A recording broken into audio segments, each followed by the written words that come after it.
For me, this journey has been one that's of constant revelation. And what I mean by that is I didn't always realize at what extent racism impacted my everyday life. I grew up in primarily white spaces. Where it really struck me and started to really stick out for me was third grade, where in the entire grade, there were two non-white people, and we happened to be Black, and we both were girls. And what happened in the end with that was there could only be one of us that was accepted. So we were constantly pitted against each other. And I never really understood that to be a version of racism. I didn't see that as racism. It wasn't until really my adulthood that I started to see how racism was impacting me and how I was oblivious to it in so many ways. Meaning there were Black movies and then there were movies.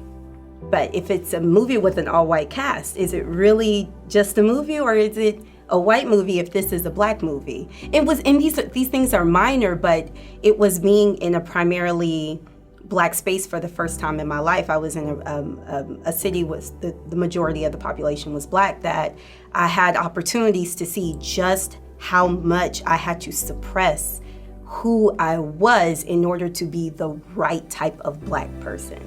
So my journey to anti-racism has been undoing the first 20 years of my life and really understanding what it meant to be Black and what was important that I didn't show externally to people so I would be accepted.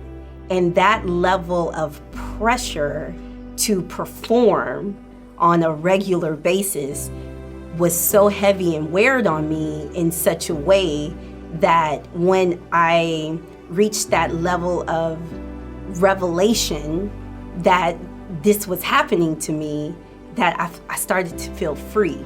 So my journey toward anti-racism has been one where I'm constantly having weight and shackles removed, and I'm free to just be the fullness of Bobbie.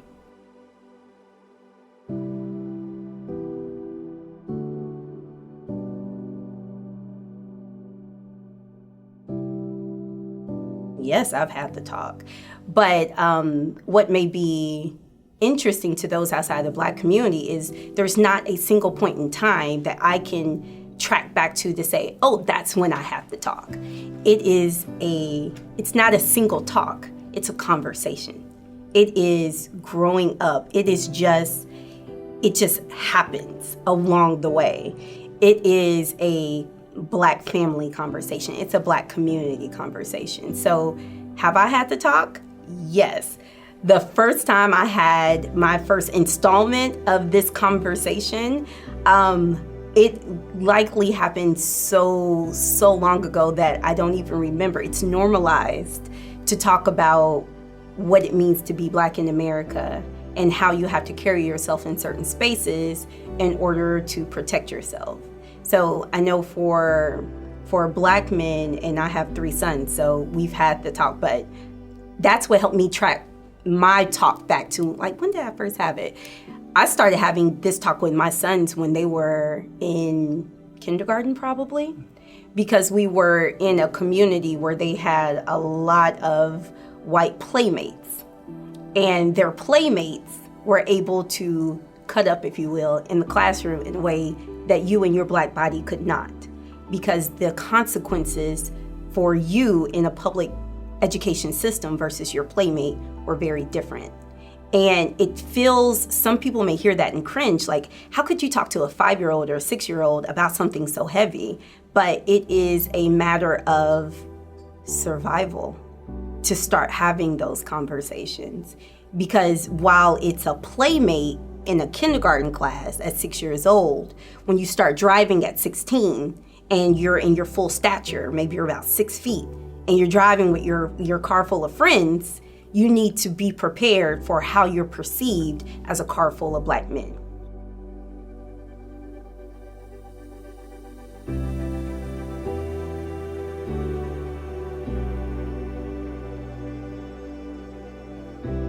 everything that we saw happen around the murder of George Floyd, everything that we saw that happened immediately after, everything that's happened since then, everything that continues to happen, it's impacted me in so many ways, both personally and professionally.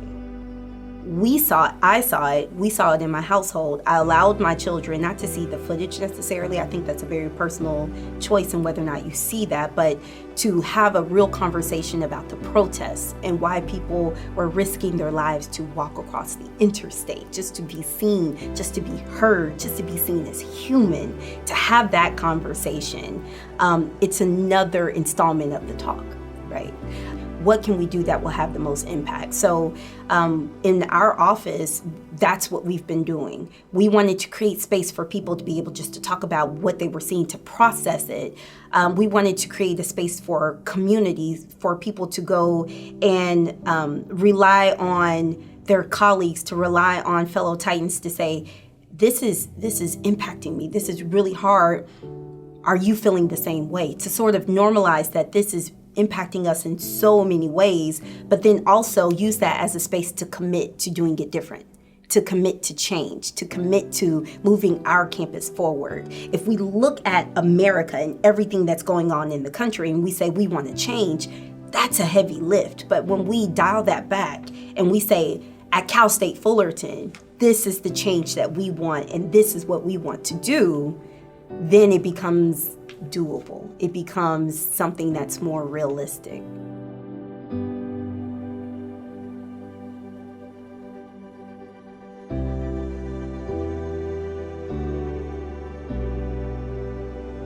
I would love to be hopeful and say that yes, there will be a point in time where we won't have to have this talk, where Black families specifically won't have to go to their children and talk about how do you behave with law enforcement.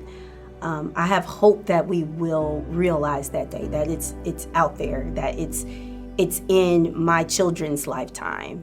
I've given up on seeing it in my lifetime, if I have to be honest. But what I have to be reminded about is that I said never in my lifetime will we have a Black president. So it really depends on the day. I have hope that we will see that day. I would love to see it in my lifetime. I'm fighting so my children will see it in their lifetime. I believe in the work that I do. And I do it in higher education because higher education is a gateway for so much social change in so many ways. So doing this work in higher education, having nieces and nephews and sons that I want them to have a new normal that's different from me and my generation. That's what drives me to do what I do. And it's what gives me hope on most days that we can realize it in at least our young folks' lifetime.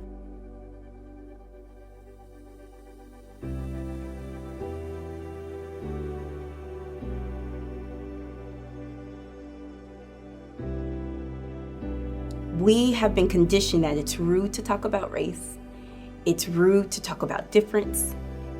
We just don't do it. It's taboo. You don't talk about it at school. You don't talk about it in the workplace. But until we can have productive conversations about difference, we won't get to a space that we can see how we have erected these systems and institutions and these structures that have racism embedded in them so deeply. Because if you can't name it, you can't change it. So it's doable by us all waking up, calling a thing, realizing that racism is real and it doesn't necessarily look like a Confederate flag flying and someone using racial slurs.